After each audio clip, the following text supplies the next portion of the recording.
Last class में हम लोगों ने, अगर आपको याद हो, सब्स्टिट्यूशन रिएक्शन पढ़ी थी। और सब्स्टिट्यूशन रिएक्शन में हमने आपको बताया था क्या क्या। सब्स्टिट्यूशन रिएक्शन में हम लोगों ने डिस्कस की थी बहुत सारी रिएक्शंस, और हमने ये बात करी थी कि सब्स्टिट्यूशन रिएक्शन की मैकेनिज्म दो तरीके से एक्सप्लेन की जा सकती है। एक थी आपकी SN1 reaction, SN1 that is substitution nucleophilic bimolecular. आज हम लोग सेकंड मैकेनिज्म डिस्कस करने वाले हैं, और वो सेकंड मैकेनिज्म क्या है?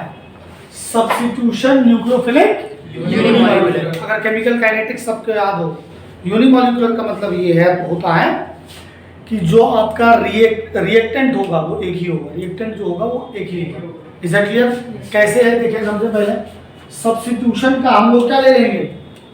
सब्स्टिट्यूशन का S, न्यूक्लियोफिलिक का N और यूनि का 1, यूनि का 1, तो इसका नाम हो जाएगा SN1।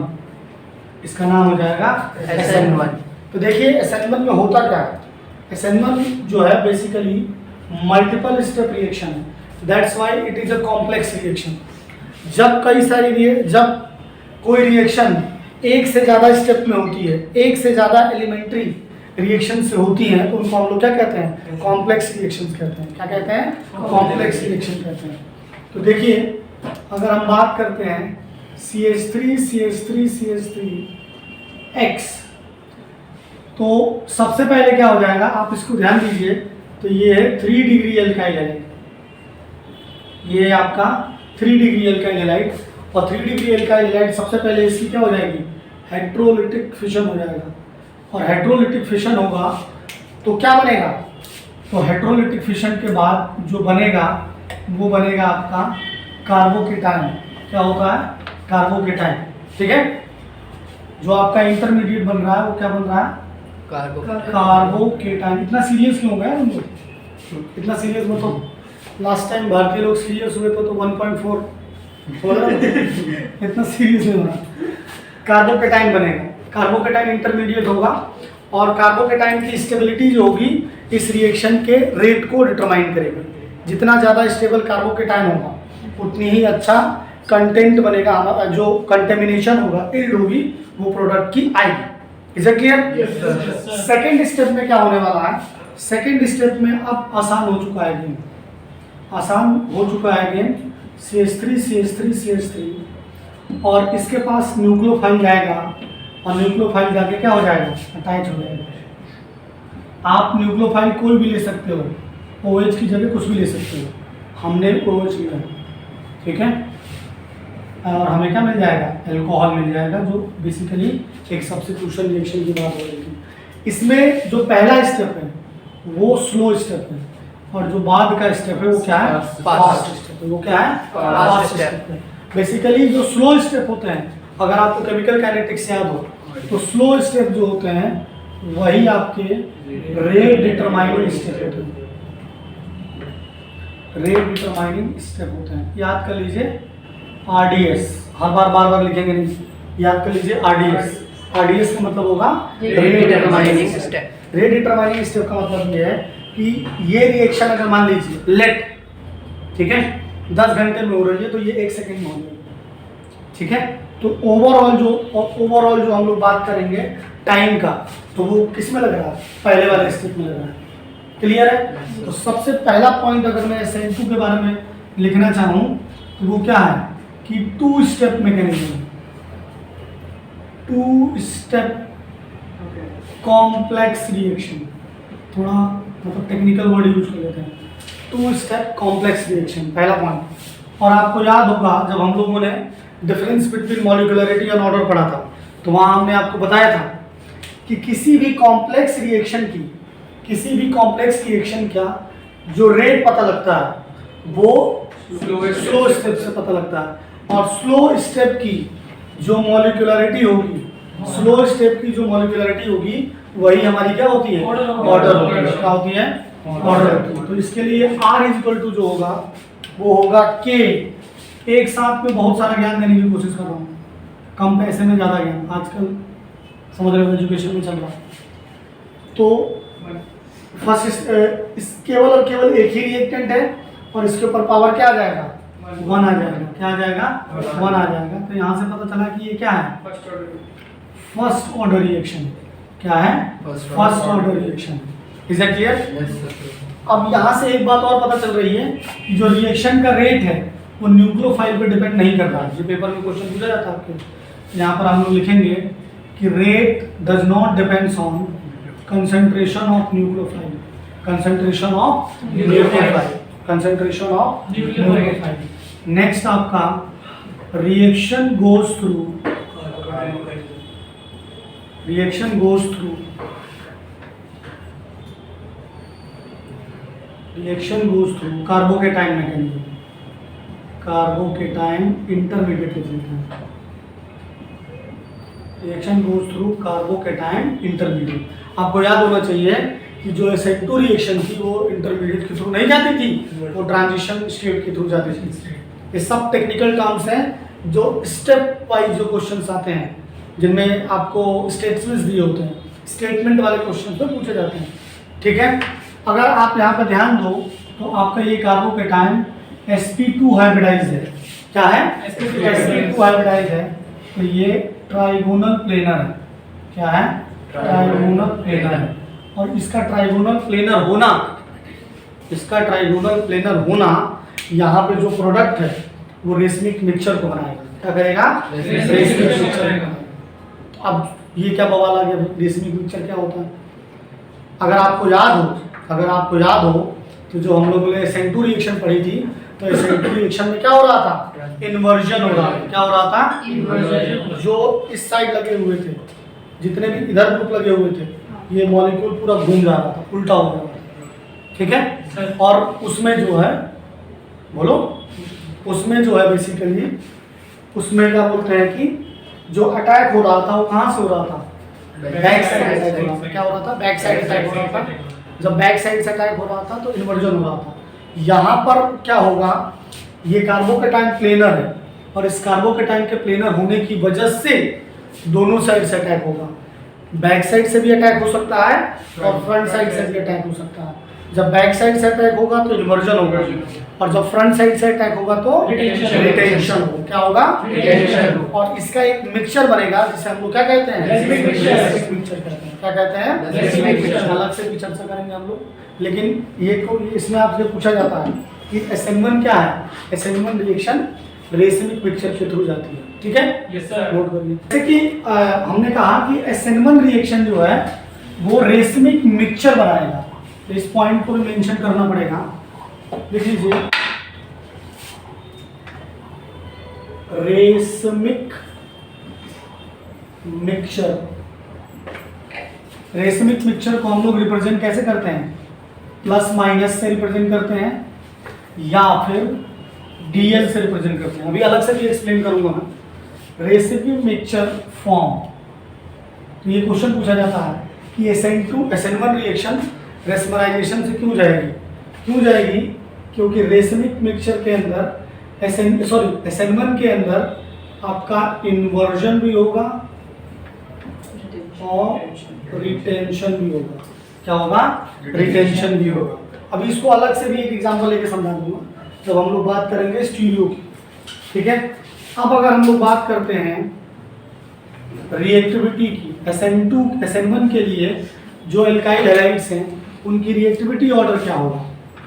तो अगर हैलोजन सेम लगे हुए हैं, अगर हैलोजन सेम लगे हुए हैं, हैलोजन को नहीं बदला गया है, हैलोजन को नहीं बदला गया है, सभी जगह सेम ही हैलोजन रखे गए हैं, तो जो रिएक्टिविटी ऑर्डर होगी वो सबसे ज़्यादा किसकी होगी, 3 डिग्री एल्काइल हैलाइड की, फिर होगी 2 डिग्री एल्काइल हैलाइड की, फिर होगी 1 डिग्री एल्काइल हैलाइड की, और फिर होगी आपकी मिथाइल, फिर क्या होगी, मिथाइल हैलाइड की, फिर क्या होगी, मिथाइल की होगी।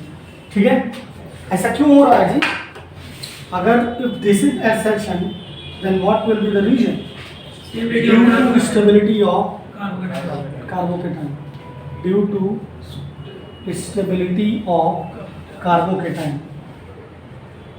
As we know that stability of carbocation, 3 degree carbocation ज़्यादा स्टेबल होता है 2 डिग्री से, फिर 1 डिग्री, और फिर आपका क्या होता है मिथाइल, फिर क्या होता है आपका मिथाइल।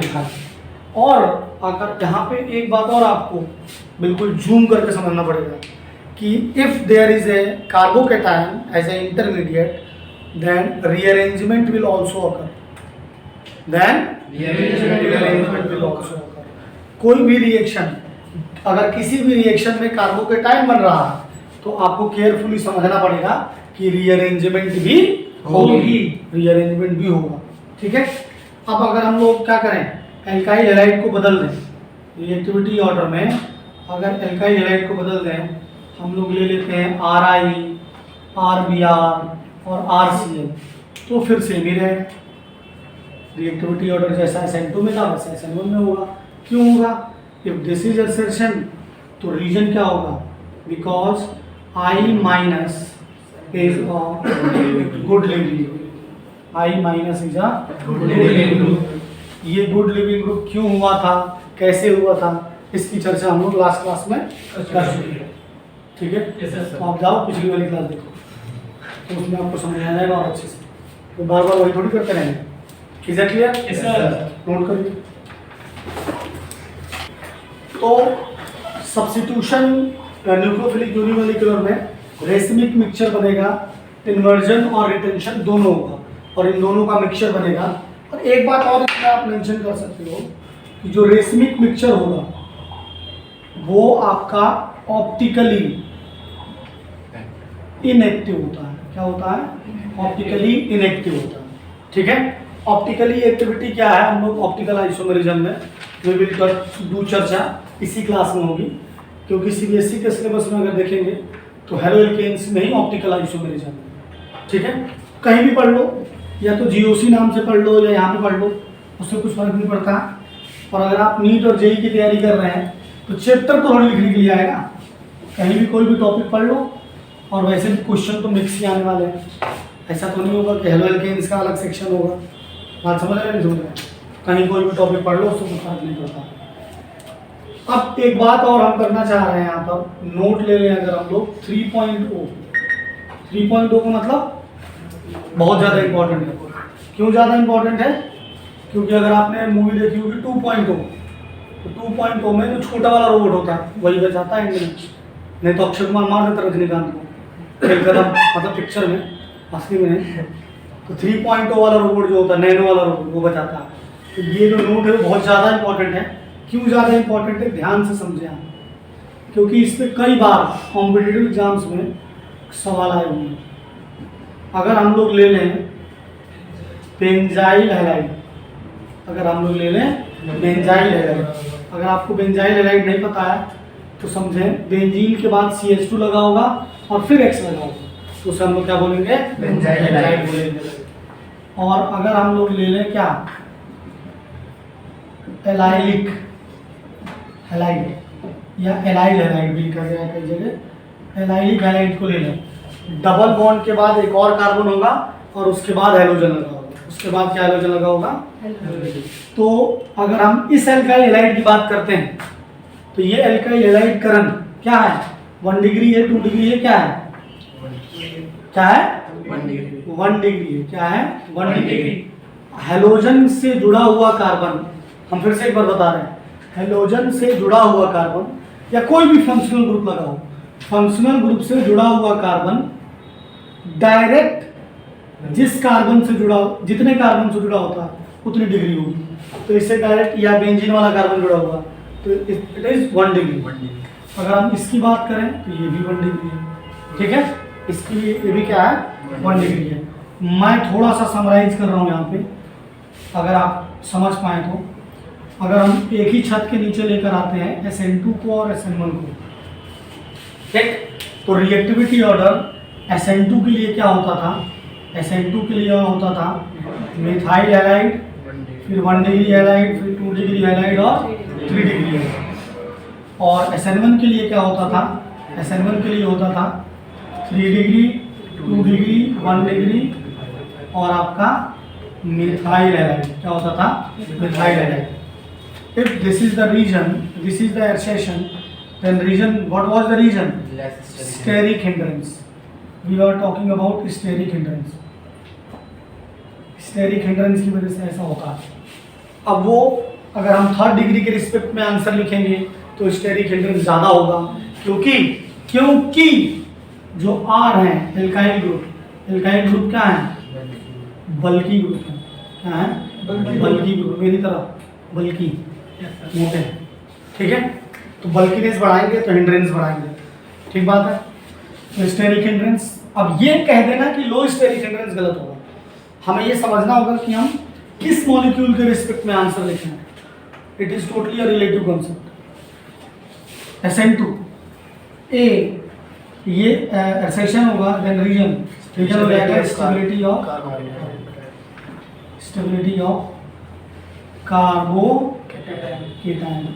Of carbocation. और जब हैलोजन डिफरेंट होंगे RI, RBr और RCl तो रिएक्टिविटी ऑर्डर ये होता है। क्या होता है? RI सबसे ज़्यादा होगा, फिर RBr और फिर RCl। और अगर मैं इसके लिए रीजन लिखना चाहता हूँ तो I minus is good living, I minus is good, इसके तो गुड लिविंग। जो समझने वाला होगा वो समझ जाएगा कि यार इससे ज़्यादा मुझे। अब इसमें मैं आपका ध्यान आकर्षित करना चाहता हूँ कि जब आप इसको देख रहे हैं तो निक्कू आप समझो, एल्काइल जब हम लोग SN2 की बात कर रहे हैं तो SN2 के लिए बेस्ट है मिथाइल और 1 डिग्री, और SN1 के लिए बेस्ट है आपका 3 डिग्री और 2 डिग्री। निकल किसके ख्याल में खोए हो? इधर देखो, पता नहीं इसका अलग ही लूप चल रहा होता है, सपने आ रहे होते हैं इंसेप्शन वाले। तुम होती तो ऐसा होता, वैसा होता, ये खो जाता है। पढ़ लो भाई, डॉक्टर बन लो भाई, ठीक है। 3 डिग्री और 2 डिग्री। तो अब मैं आपसे पूछना चाहता हूँ कि जो बेंजाइलिक हैलाइड है और एलाइलिक हैलाइड है, ये किस मैकेनिज्म के थ्रू जाएंगे? बताएं, किसके थ्रू जाएंगे?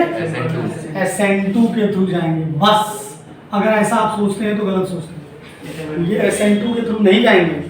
क्यों नहीं जाएंगे अभी बताते हैं। पहले तो ये याद कर लो कि बेंजाइल और एलाइलिक, बेंजाइलिक और एलाइलिक जो होते हैं उनको एक्सप्लेन किया जाता है SN1 मैकेनिज्म से।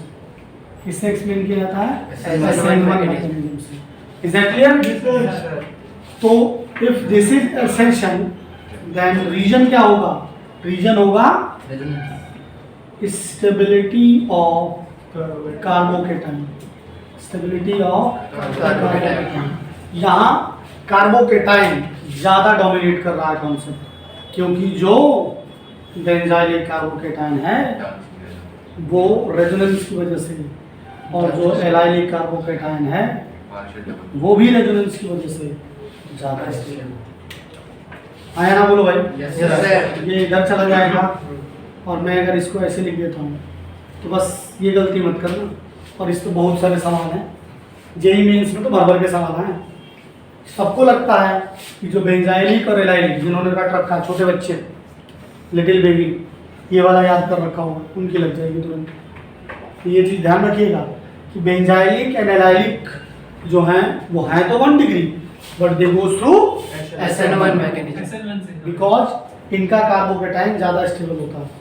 अगर हम लोग किसी भी कॉन्सेप्ट के रीजन के तरफ जाते हैं कि मतलब किसी का मान लीजिए सिलेक्शन नहीं हो रहा, तो सिलेक्शन नहीं हो रहा तो उसके बहुत सारे रीजन होंगे, लेकिन जो मेन रीजन होगा कि एक्स्ट्रा क्लास ले रहे हैं रात को 2 बजे, समझ रहे हो, खुद भी बर्बाद हो रहे हैं, उधर वाले को बर्बाद कर रहे हैं, तो वो डोमिनेटिंग फैक्टर होगा। तो रीजन हमेशा कौन सा लिखा जाता है?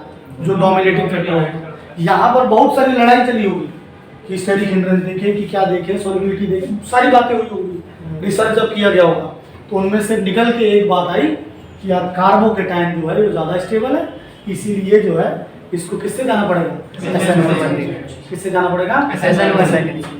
ठीक, बात करते हैं, एक और बात यहाँ पे करेंगे और उसके बाद फिर कुछ सवाल ले लेंगे हम इस टॉपिक के ऊपर, क्योंकि टॉपिक करने से सिर्फ सिलेक्शन नहीं होगा, क्योंकि चाहे वो बोर्ड का एग्जाम हो, चाहे वो नीट का एग्जाम हो, और चाहे वो जेई का एग्जाम हो, या कुछ भी अगर आप JAM की तैयारी कर रहे हैं तो भी केमिस्ट्री से रिलेटेड एग्जाम होगा, तो उसमें क्या होने वाला है, क्वेश्चन आएंगे। ये नहीं लिखने के लिए आएगा एक्सप्लेन SN2, ये बहुत साल पहले आता था, मतलब जवाहरलाल नेहरू जी के ज़माने में, कि SN2 रिएक्शन क्या है, बहुत पुराने ज़माने की बात है।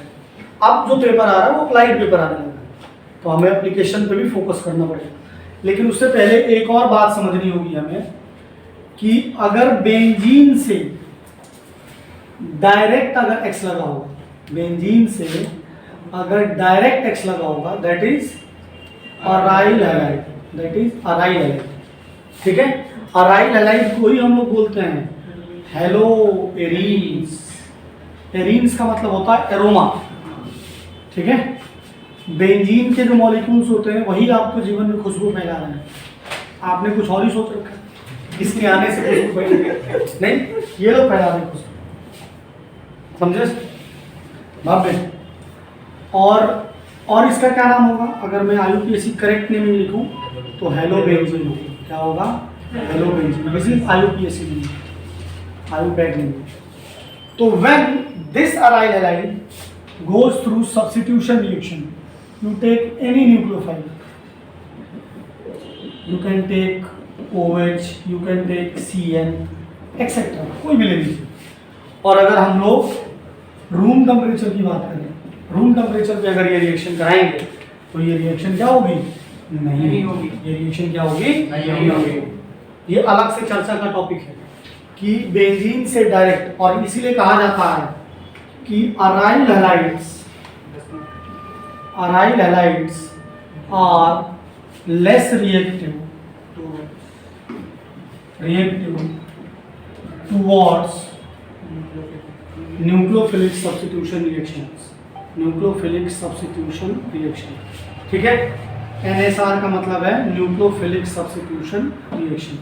इसके रीजन जो है वो काफ़ी हैं, 4 रीजन्स हैं, उनके हमें डिस्कशंस अलग करेंगे हम लोग जब हम लोग पढ़ेंगे nucleophilic reactions on aryl halides. ठीक है, जब हम लोग अराइल हैलाइड्स की प्रॉपर्टीज़ पढ़ेंगे, अराइल हैलाइड्स की रिएक्शंस पढ़ेंगे, तो उसमें प्रॉपर तरीके से हम लोग को पढ़ना है, और वहीं पे हम लोग चर्चा भी करेंगे डॉ प्रोसेस की। और अराइल हैलाइड्स की सब्स्टिट्यूशन के लिए जो रिएक्टिविटी ऑर्डर है लगभग हर साल आता है पेपर में, अल्टरनेट करके आता है, ये मान के चलिए। और अब वो सवाल बोर्ड में भी आने लगा, पहले बोर्ड में नहीं आता था, नीट में तो हर साल आता है, लगभग हर साल। अल्टरनेट अगर मैं ले लूँ तो अल्टरनेट ईयर्स में आता ही आता है, और जेई में तो हर साल आता है, क्योंकि जेई मेंस में इतने सारे पेपर ही बन रहे हैं, तो कहीं ना कहीं किसी पेपर में तुम्हें मिल ही जाएगा। ठीक है, तो उसकी चर्चा हम लोग सेपरेट करेंगे। बहरहाल अगर हम लोग को क्वेश्चंस करना है तो ये बात भी पता होनी चाहिए कि अगर डायरेक्ट एक्स लगा होगा, अगर डायरेक्ट एक्स लगा होगा तो वो न्यूक्लियोफिलिक सब्स्टिट्यूशन में नहीं जाएगा, वो न्यूक्लियोफिलिक सब्स्टिट्यूशन में हम देख लेते हैं हम लोग SN1 और SN2 पे, रास्ते से हटाना चाह रहा है। और कुछ क्वेश्चंस देखने के बाद, जैसे कि क्वेश्चन पूछा जाएगा कि रिएक्टिविटी ऑर्डर क्या है टुवर्ड्स SN2, और वाई भी लिखेंगे, दोनों बातें लिखेंगे। वाई जैसे हम क्वेश्चन लिख लें, क्वेश्चन देते हैं आपको ये, this is CH2Cl and this is एक रिएक्शन। तो ये एक क्वेश्चन ये हो गया कि टुवर्ड्स SN2 किसकी रिएक्टिविटी ज़्यादा होगी। फिर बात करें अगर हम लोग इसकी,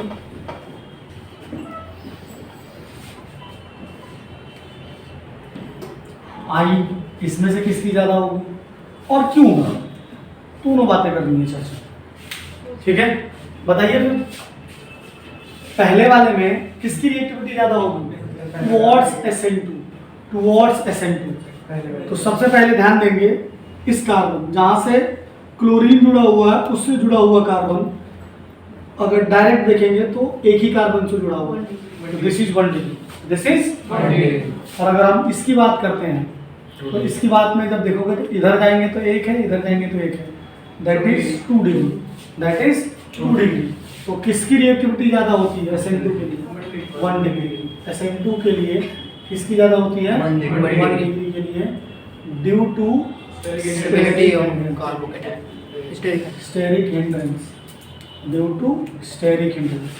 अब अगर यही बात करें Br और I की, तो अभी मैंने बताया Br और I में जब एल्काइल ग्रुप सेम हो, 1 2 3 कार्बन, 1 2 3 कार्बन, हेलोजन बदल गए, तो फिर तो टेंशन ही नहीं लेने का है, फिर तो आंख बंद करके आई वाले की रिएक्टिविटी ज़्यादा होती है, चाहे वो SN1 हो और चाहे वो SN2 हो। और इसका रीजन है I minus good leaving group. ठीक है, जो लोग अभी देख रहे होंगे उनके लिए ये होगा कि कहाँ से आ गया। तो जब हम लोगों ने SN2 डिस्कस किया तो वहाँ पर इसे डिटेल में बात करी है कि I माइनस क्या होता है, गुड लिविंग ग्रुप क्यों है। क्यों? जो आपके वीक बेस होते हैं, मैं एक लाइन यहाँ पर फिर से बोल दे रहा हूँ, जो वीक बेस होते हैं वो गुड लिविंग ग्रुप होते हैं। वो क्या होते हैं? गुड लिविंग ग्रुप होते हैं। और जो स्ट्रॉन्ग बेस होते हैं वो गुड न्यूक्लियोफाइल होते हैं। वो क्या होते हैं? Good nucleophile. हाँ या ना बोलो।